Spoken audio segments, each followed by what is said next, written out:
Hello there, just before we get into today's video, why not check out a new channel from me called Warographics? Want to know all the details about some of history's most famous battles and wars? Come join me on Warographics. From Sherman's March to the Sea to Operation Barbarossa, if it's got people fighting each other, we'll cover it. There is a link below. I hope to see you over there. And now, today's video.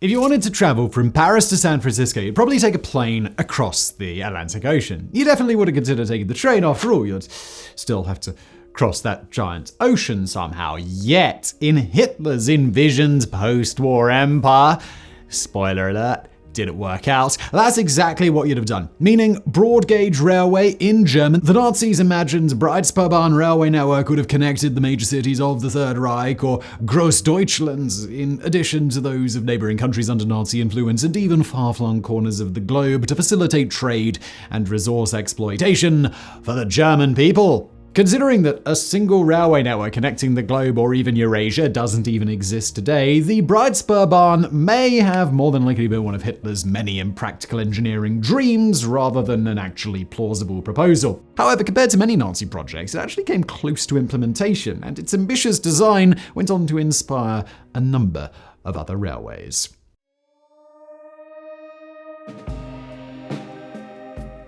Germany's railway network, as operated by the Deutsche Reichsbahn company, was not doing well after World War I. It had been formed under the Dawes Plan as a means of paying Germany's war reparations to the Allied powers, with the company's profits partially contributing to the 132 billion Goldmark bill that Germany received for the war, some $269 billion today. In fact, Deutsche Reichsbahn itself received a bill for 11 billion Goldmarks immediately upon its creation, even though its starting capital was just 15 billion Goldmarks. The pressure of these reparations, in addition to the economic downturn of the Great Depression, sent German railways into despair. Deutsche Reichsbahn didn't have the funds to maintain the tracks or expand service. When the Nazis came to power and began stimulating the economy, demand for rail travel increased, so improvement of their railroads and increasing their capacity was at the forefront of Nazi engineering concerns. The first goal of the Breitspurbahn was to connect the many important cities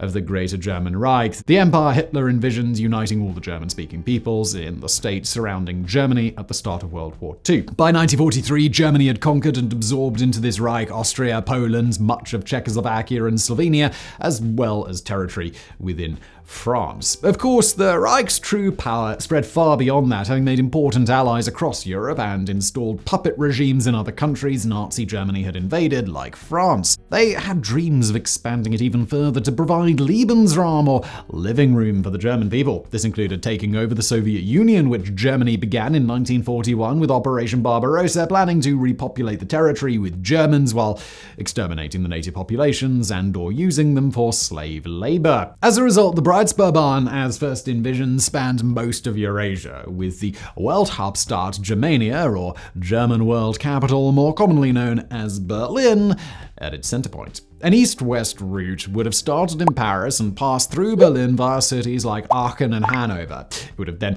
headed east through Krakow, Poland, and Kiev, Ukraine, before reaching Rostov, Russia. From Rostov, it was then proposed that the line would continue on to Iran and India via Baku, now in Azerbaijan. The line was of particular importance because it would allow the Reich access to the fertile grain fields of Ukraine. In fact, the Nazis projected that an entire Ukrainian summer wheat harvest could be shipped to Germany in a few weeks, utilizing the Breitspurbahn design.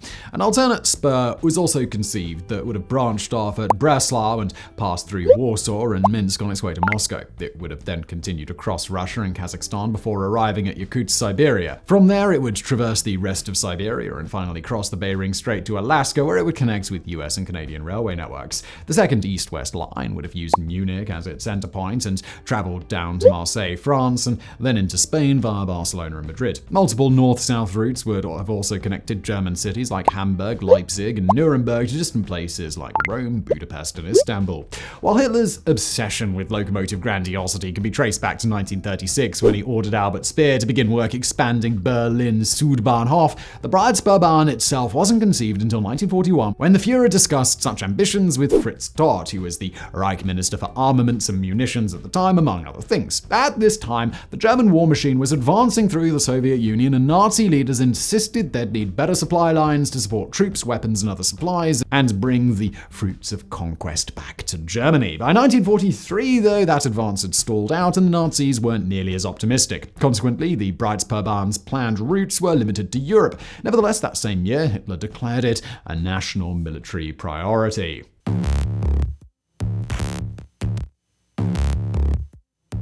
Hitler's envisioned Breitspurbahn was partly inspired by the grand ocean liners that connected the British Empire around the world. However, he saw the Reich as a land-based empire, and so he imagined trains taking the place of passenger ships. He wouldn't settle for anything less than the same luxury, though.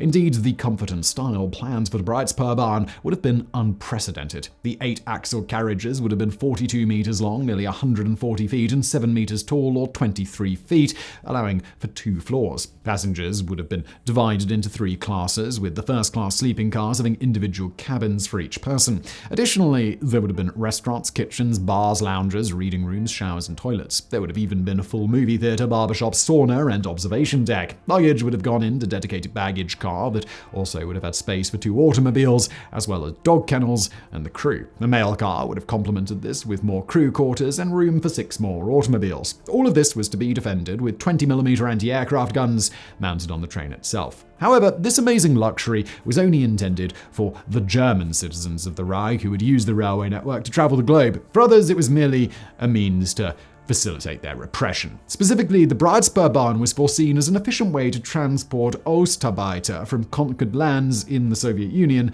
back to Germany. Ostarbeiter, which literally translates to East Worker, was the Nazis' euphemism for slaves taken from Eastern Europe to use in forced labor camps. From 1939 to 1945, the Nazis captured at least 5.5 million slaves along the way, 50% of them from Ukraine, with other large populations coming from Poland, Belarus, and Russia. By the end of the war, most adult civilians were conscripted to fight for the German military, so Ostarbeiter mostly consisted of children between 12 and 16 years old. They did not get paid, except in special currency only usable at the labor camps, and were subject to frequent abuse at the hands of the guards. Millions died from starvation, disease, or execution. The Breitspurbahn, while potentially offering unprecedented luxury for Germans traveling the Reich, would have merely facilitated this practice of forced mass labor and genocide. Its Ostarbeiter dual day-night car had no beds, but rather 480 seats, where new slaves would have had to travel to the Nazis' horror camps just feet away from wealthy Germans living the high life.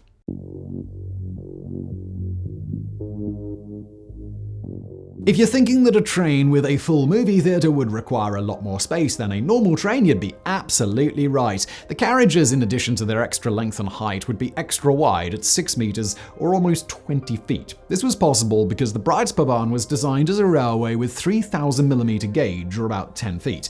The gauge refers to the distance between the inside edges of the track's 2 rails, with standard gauge defined as 1,435mm. This standard gauge is the most commonly used gauge around the world, especially for high-speed rail lines. Its adoption dating back to a Royal Commission on Railway Gauges in the United Kingdom all the way back in 1845. The standardization of gauges helps train cars more easily cross borders, which has prompted a wide adoption of standard gauge throughout the world. But many places and local or regional railway networks still use other gauges. Those narrower gauges than the standard gauge are referred to as narrow gauge railways, while the others are broad gauge railways, hence Breitspurbahn. However, it's worth noting that the widest railway gauge in current use for passenger trains is the 5-foot 6-inch gauge currently used in India, Pakistan, Bangladesh, Sri Lanka, Chile, and on the Bay Area Rapid Transit System in the San Francisco metropolitan area. 5 feet 6 inches is just 1,676 millimeters, meaning the Breitspurbahn would have been by far the broadest passenger railway gauge in the world. Many of Hitler's advisors warned that the development of such an expansive railway network based on an entirely new gauge, wholly incompatible transport with existing gauges was impractical, but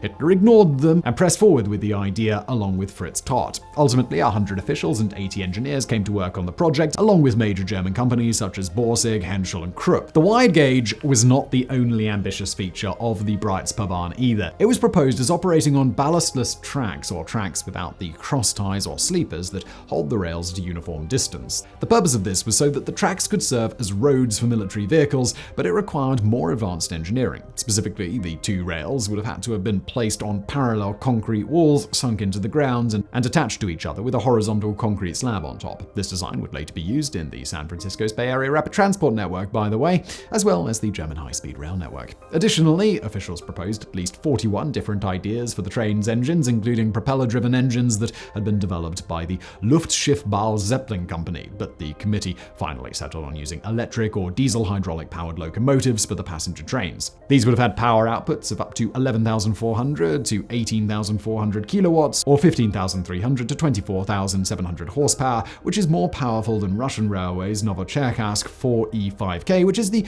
current record holder, with an output of nearly 18,000 horsepower. Altogether, this would have formed a train nearly 500 meters long, which is 1,600 feet, and longer than Chicago's Sears Tower is tall. This would have given it a capacity for up to 4,000 passengers. Still, based on the plans for the Breitspurbahn, the incredible size of the train would hardly slowed it down. It was supposed to hit 200 kilometers an hour, 120 miles per hour. While modern bullet trains can break 300 miles per hour, the electric and steam trains of those days rarely broke 100 miles an hour. The estimated cost of this unprecedented feat of engineering, 1.2 billion Reichsmarks, which would have been about 60 billion American dollars today, making it one of the most expensive planned Nazi projects. Despite Germany's increasingly losing position in the war, Hitler continued to stress the importance of his grand vision of a railway network connecting Europe and beyond. Nevertheless, the Allies reached Berlin before even initial construction efforts were undertaken, and the Breitspurbahn, with its unparalleled luxuries for some and unimaginable horrors for others, remained forever on the drawing board. So, if you enjoyed this video about a potential incredible feat of engineering, why not watch a video about an incredible feat of engineering that actually happens? We've got a video all about the Concorde, linked on the screen now. Thanks for watching.